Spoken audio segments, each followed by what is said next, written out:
Hello and welcome. You're watching The Mint. I'm Andy Hodges. This, of course, is ZTN Prime, live from ZTN Studios in Harare, Zimbabwe. Our main stories on The Mint today.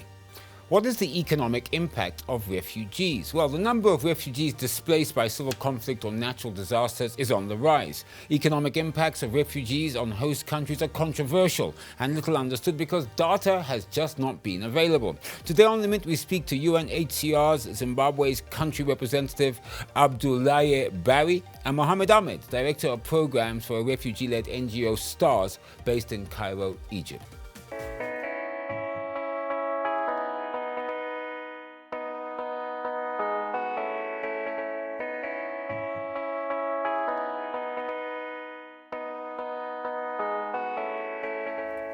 Welcome back. This is The Mint. I'm Andy Hodges. Now, the number of refugees displaced by civil conflict or natural disasters is on the rise. Economic impacts of refugees on host countries are controversial and little understood because data is just not being available. In 2015, the United Nations High Commission for Refugees, UNHCR, accommodated over 15 million refugees, mostly in refugee camps in developing countries. In Zimbabwe, there is one major refugee camp, and it is called Tongogara. The UNHCR, in collaboration with the government of Zimbabwe, other UN agencies, WFP, the Red Cross, and numerous other NGOs are at the forefront of refugee care and rehabilitation. The Mint spoke to UNHCR's Zimbabwe country representative, Abdoulaye Barry. We wanted first to find out exactly how many refugees are in Zimbabwe. Refugee here in Zimbabwe, I would like to tell you that we have a total of 22,669 refugees and asylum seekers. Among these, more than 15,000 are staying in Tongogara refugee camp. The rest are staying in Chipinge, where we have a big number of Mozambican asylum seekers. And then we have a group of refugees staying here in Harare, approximately 800 refugees we call urban refugees. Those who are staying in the camp, majority of them are from DRC Congo, over 12,000. And then we have Rwandese, estimated over 1,600. And then Burundian and a few Mozambican also who are asylum seekers. I also wanted to know from Mr. Barry, who does UNHCR work and collaborate with in Zimbabwe? Here in Zimbabwe, UNHCR is collaborating with the government through the Ministry of Public Service, Labor and Social Welfare. There is an office of the Commissioner for Refugee. This office is the direct partner. UNHCR signed agreement with collaboration with the Office of the Commissioner. So they are our partner on the Zimbabwean government side. But beside that, we are working with many other partners like NGOs. We have two international NGOs working with UNHCR. All right, so what is the situation with refugees globally? We decided to speak to Mohamed Ahmed, based in Cairo, Egypt, from STARS, a refugee-led NGO. We asked him his views on how many people he believes were actually suffering forced displacement. Over 100 million people are currently experiencing forced displacement around the world, and over 14 million of those are in the countries where our organizations are located. And if we talk about the situations, I think the refugee situations varies depending on where you are. However, I believe most refugees around the world face similar challenges and difficulties that normally come with the displacement experience. The trauma they had in their countries of origin, the separation from family and loved ones, or loss of family and loved ones. A lot are denied basic human rights. That could include facing difficulties in obtaining legal recognition and the subsequent lack of employment opportunities, facing difficulties in accessing decent education, decent healthcare, or psychosocial support, lack of safety, security, and freedom of movement, discrimination, racism, xenophobia, and also cultural clash, which leads to to isolation in the host communities. Right, I want to take you back to Togogawa refugee camp. Now, we asked the UNHCR Zimbabwe representative, Mr. Barry, what was provided at the camp for refugees? Were there any economic projects being set up, for example, in the area of agriculture? We have a water system running, supplied by solar light, and also we are supporting refugees in terms of livelihood, like self-reliance, where we are providing some support to the local population living around the camp to benefit also this project. The government of Zimbabwe provided more than 51 hectares of land that we needed to do irrigation. We did 2.4 kilometers of irrigation of water in order to allow refugees and the host community living in this area to do agriculture. Now, when I spoke to various refugees, it was clear that they would like to play a meaningful role in their host countries. They would like to work and hopefully earn a living. Most host nations, Zimbabwe included, do not allow this. But were there any plans, I asked UNHCR's Mr. Barry, to relax such restrictions? Currently, refugees living in Tongongara camp, they are, of course, benefiting support from UNHCR, support from other partners like World Food, like all these partners. But our aim here is to allow these refugees not only be dependent on assistance, to give them opportunity to work, to give them opportunity to stay where they can also contribute. Because many of these people, I can tell you, they came with skills. Some of these people can contribute to the socio-economic of Zimbabwe. Currently, we are in discussion with the government to see how best this opportunity can be given to the refugees. Now, Mohamed Ahmed from STARS, a refugee-led NGO, gave us his opinion on if refugees brought economic benefits to the host countries that looked after them. When refugees or migrants are seen as positive additions to the communities they migrate to, a lot of benefits can come out of that.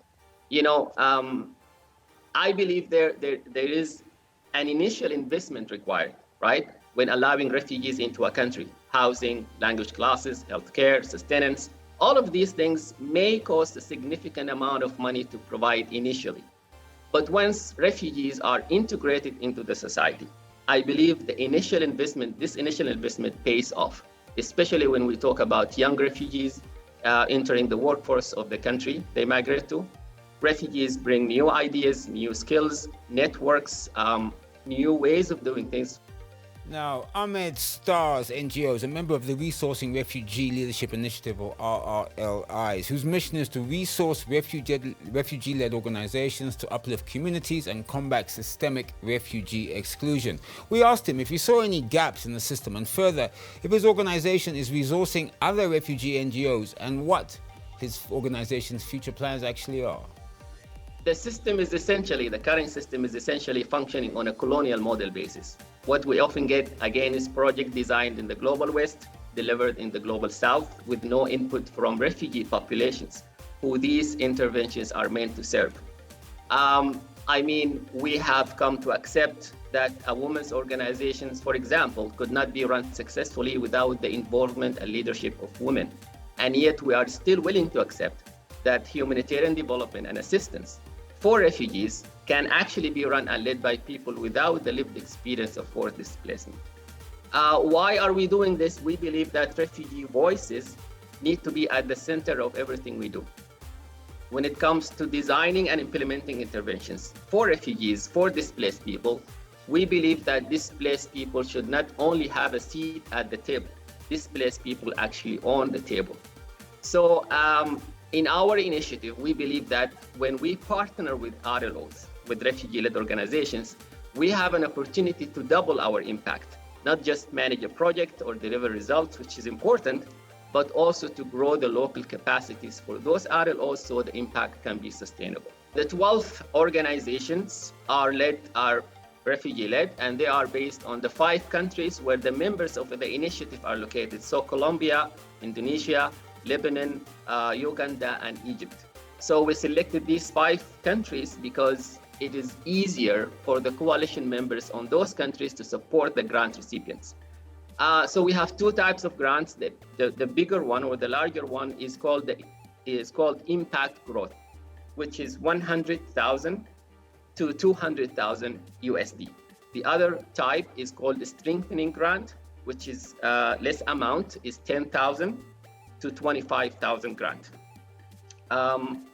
So yeah, those are the amount and the range of the grants. We actually don't have a set of deliverables or imposed ideas about what services they should provide and to how many people. We know from experience that impact can be in many different ways. So it is all up to these refugee-led organizations. They decide what they need to do with the money, how many people, what services are adequate and acceptable and sustainable. So it's all designed by those refugee-led organizations, the whole project and the whole services and activities. We are creating a global network of refugee-led organizations. We will continue to advance our goals and investment in refugee leadership. We will try to continue transferring ownership and resources to RRLO globally. And we will continue to push for grant making to RLOs, like adequate, unrestricted, and flexible grant making. And we will try our best to transform how UNHCR operates, and we will continue to call on internal and external exchange within the organization to shift power and resources to refugees around the world. Now, as I said earlier, refugee management and looking after refugees is not just for one organization or even a government. It requires cooperation between all players to provide a sustainable refugee environment, with the end result of returning all refugees back to their home nations. It also requires funding, and over the years, numerous donors have stepped in and continue to do so to assist UNHCR's and the Zimbabwe government's efforts. And also, I would like to use this opportunity to thank our donors, because we are a non-profit making organization. We are UN agencies. Every year we plan for our activities. We raise funds and we spend it. The next year again we do. And the donors, despite the challenges you mentioned earlier, the donor fatigue with all these crises in Ukraine, in Asia, but still donors are making effort to support us for the well-being of the refugees. And on our side, we are trying really to make sure that we are using these funds properly and without any, in line with our rules and policy. Our monitoring system is very, very strong. And we have an office established in Tongogara, and there are staff there just to ensure that every single dollar spent is spent properly.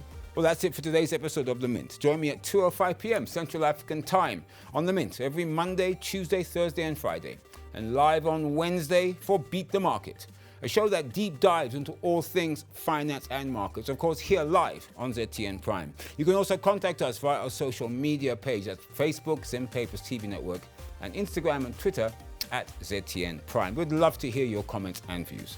Well, I'll see you tomorrow morning as usual on Morning Rush at 6 a.m. Central African Time, bright and early.